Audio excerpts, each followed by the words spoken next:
did you get into being a track official for the club?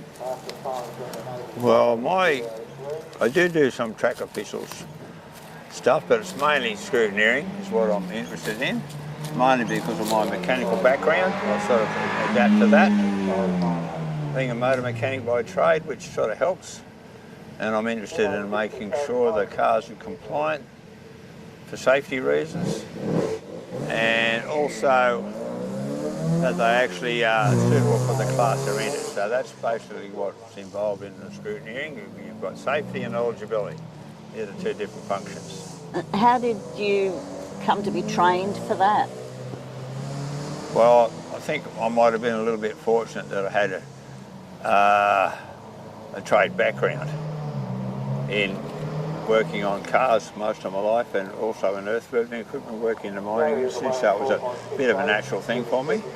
Although I have done some track official work as well, like waving flags. I've got a general qualification, and that includes track official work, flag work and stuff like that, but the scrutiny is where my main interest is. And you do need, through Motorsport Australia, to do a course to make sure that you've got the qualifications and you can adapt to the job. And of course then someone actually has to more or less check you out on the job to see if you're capable of doing it. It's about what it boils down to. So an event like today, a hill climb with 40 or so cars, how long does it take to scrutinise a car? Each car is an individual car, probably 5 minutes per car. We go around as a team. Usually there's 2 or 3 scrutineers walking around. Sometimes we go together, sometimes we go singly. Back in the day, we used to, pre-COVID, COVID changed a lot of things as far as scrutineering is concerned. Because we used to line up all the cars and put them through the pit area there and just do them individually. So you'd have half a dozen scrutineers, the cars would go through and they'll line up. But we found that to be a bit time consuming, and sometimes it could even potentially hold the start of the event off a bit, particularly with people arriving late. So then when COVID came and you couldn't really make contact with anyone, we started scrutineering the cars in the pit area itself. So we just go around, try and scrutineer most of the cars prior to the start of the event to make sure they're eligible, but for the most part we'd be doing spot scrutineering during the day. If you're scrutineering during the day, can you also race on that day? Pardon? Can you also race on a day that you're the scrutineer? Oh, absolutely, yeah. There's only a couple of positions you can't compete in as far as Motorsport Australia is concerned. The chief scrutineer can race on the day, as long as you've got all your work done and you're available. So one of the things that you might become available for during the day if a car has an accident and there's some damage to the car, before the cars you did need to do a report on the extent of the damage and what might have caused it. You write a report out on that and it goes to Motorsport Australia. But more importantly, on the day you need to check the cars.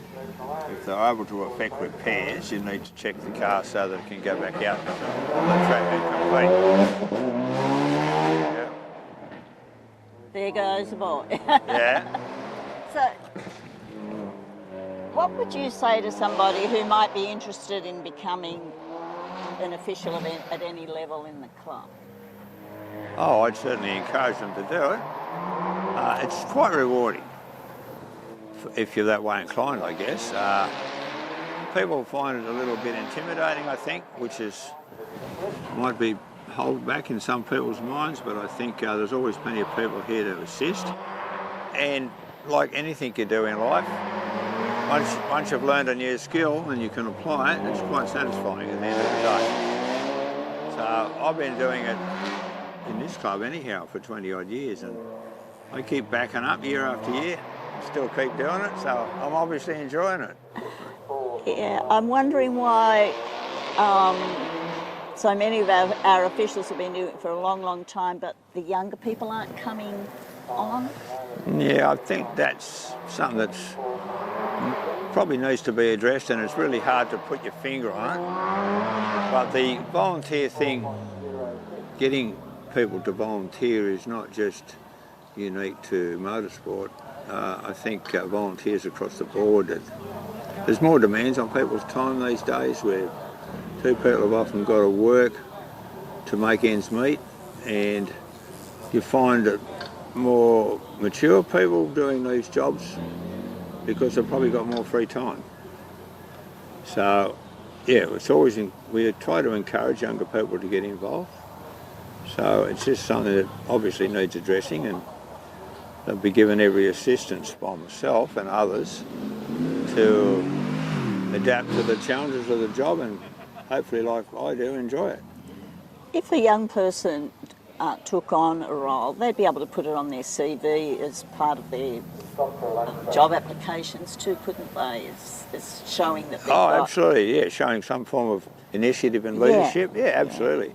Could be an advantage, I would think, in a job application. Oh, well, thanks, Paul. And you do a great job for an octogenarian. Yeah, exactly. All right. Oh, I hope that's interview is helpful. Paul was 80 last Monday.